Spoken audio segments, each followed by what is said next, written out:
Welcome to the Genius Factory. Enjoy the video. In this video, I will show how to make a cupcake holder at home. First, let's gather our essential materials.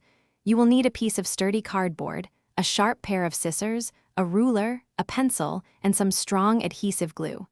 Choosing the right cardboard is crucial for a stable holder, so pick something firm. Make sure all your tools are ready for precise measurements and cuts. Now, let's move on to measuring and cutting. For the base, measure a rectangle of at least 8 inches by 12 inches. Next, you'll need to mark where your cupcakes will sit. Cut out circular holes, each approximately 2 inches in diameter. Ensure you space these holes evenly, leaving at least 1 inch of cardboard between each opening for stability. With your pieces cut, it's time for assembly.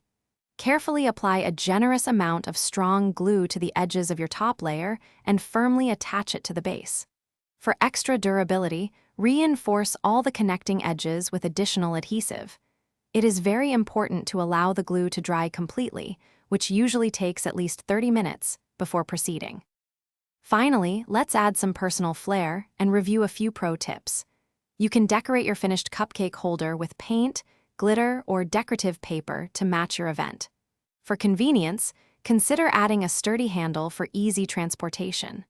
Most importantly, always test the holder's stability by placing a few items in it before loading it with your delicious cupcakes. Thanks for watching. If you found this helpful, don't forget to like and subscribe.